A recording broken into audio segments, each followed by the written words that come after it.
परम प्रेम में श्री ठाकुर परम आराध्या जगत जननी श्री बड़मा परम पूज्य पाद श्री बड़दा परम पूजनीय वर्तमान आचार्य श्री दादा के श्री चरणों में मेरा कोटि कोटि प्रणाम। यहाँ उपस्थित ऋतिक दादा और सभी गुरु भक्तों माताओं बहनों बच्चों को मेरा जय गुरु। आज का सत्संग राजकुमार जी के घर में हो रहा है। उनके परिवार के लिए हम लोग मंगल की कामना करते हैं और जितने लोग इस सत्संग में आए हैं सबका ठाकुर जी मंगल करें। ठाकुर जी का ये दरबार लगा है और आप लोगों ने ठाकुर जी की चर्चा सुनी। यानी गुरु जी में बहुत शक्ति है, गुरु जी में बहुत पावर है। हम लोग यदि गुरु जी को धारण करते हैं, उनके नियम पे चलते हैं तो हमारे अंदर वो पावर का प्रादुर्भाव अपने आप हो जाएगा। आपके अंदर भी वो आ जाएगा ट्रांसफॉर्मेशन।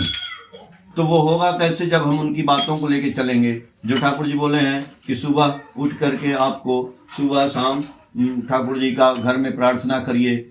आप जो है ठाकुर जी का अगर दीक्षा लिए हैं तो नाम ध्यान करिए और उनको जो है दान करिए, इष्टवृत्ति उनका गुणगान करिए। इतने काम करना है, ज़्यादा नहीं करना है। और इसी काम को लेकर के ठाकुर जी का आशीर्वाद आपके अंदर मिलेगा। कैसे मिलेगा? ठाकुर जी के एक भक्त थे, वो कुष्टिया में डॉक्टर थे, श्री सतीश चंद्र जवारदार। तो जब वो डॉक्टरी करने लगे, लेकिन उनका मन लगा, उस समय ठाकुर जी जो जानते नहीं थे वो, लेकिन उनका मन लगा रहता था कि भाई कोई साधु मिल जाए, कोई सन्यासी मिल जाए, कोई ऐसा आदमी मिल जाए जिसकी हम पूजा कर सकें, जो हमको गाइड कर सके। गुरु बहुत खोजते रहे।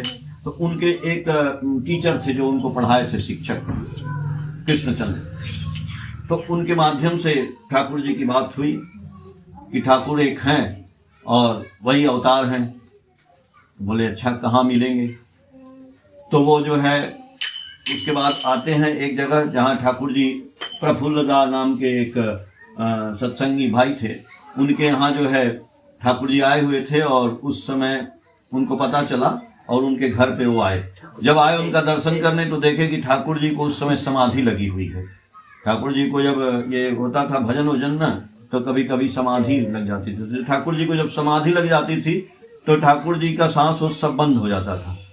और हाथ में यदि आप सुई चुभोएं तब भी नहीं कुछ होगा। पैर में लोग जलता हुआ कोयला रख देते थे, कुछ नहीं। एकदम लगता था कि ठाकुर जी का एकदम शरीर में से जान निकल गया है।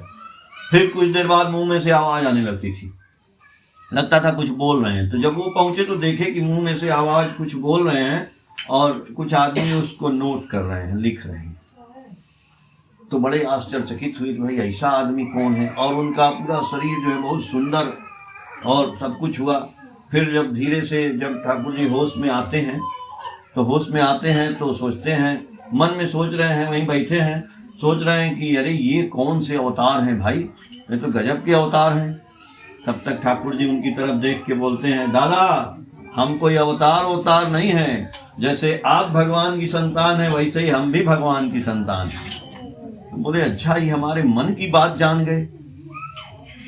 तो फिर एक दिन की बात है कि ठाकुर जी के पास जाते हैं वो, और ठाकुर जी कहीं और आए हुए थे। जब वहाँ जाते हैं तो उनके पैर में बड़ा तकलीफ हो रहा था, दर्द हो रहा था।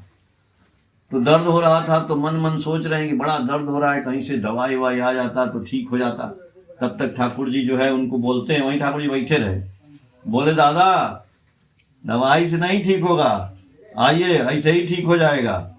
उनके पैर पे ऐसे हाथ रखते हैं और दर्द गायब हो जाता है। तो ये जो हम लोग बता रहे हैं ना, ये सही बात है। लेकिन अगर हम गुरु जी को पकड़े हैं तो गुरु जी में लगने का मतलब है कि उनको मान के चलना पड़ेगा। एक ही साधे सब सधे, सब साधे सब जाए। जब हम गुरु को पकड़े हैं तो गुरु में ही हम बोलते तो बहुत है, बोले बहुत प्रार्थना में पर किया वैसा काम, कल्पना में प्रकट हुए वे फल भी व्यर्थ तमाम। गुरु जी को अभी हम लोग क्या बोले? गुरु ब्रह्मा, गुरु विष्णु, गुरुदेव महेश्वर बोलते हैं ना। जो आदमी दीक्षा लिया है वो नहीं, ऐसे भी लोग बोलते हैं, पढ़ते हैं कि गुरु ब्रह्मा गुरु विष्णु। आज जो दीक्षा लिया वो तो बोल ही रहा है, लेकिन गुरु जी में विश्वास ही नहीं है। जब आता है ब्रह्मा विष्णु महेश की बात तो गुरु जी को छोड़ के दौड़ने लगते हैं, यहाँ वहाँ चारों तरफ दौड़ते हैं।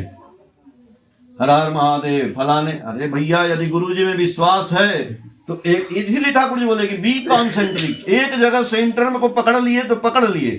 हम वहीं पे शीश झुकाएंगे। आप 10 जगह जाएंगे, आपका पैसा भी खर्च हो रहा है, आपका शरीर भी बिगड़ रहा है, भूखे प्यासे दौड़ रहे हैं, इधर उधर भटक रहे हैं। एक मृग होता है हिरन, उसके नाभि में कस्तूरी होती है और वो उसमें से खुशबू निकलती है। तो एक दोहा है कि कस्तूरी कुंडली बसे मृग ढूंढे बनमाए, ऐसे घटी घटी राम है दुनिया देखे नाय।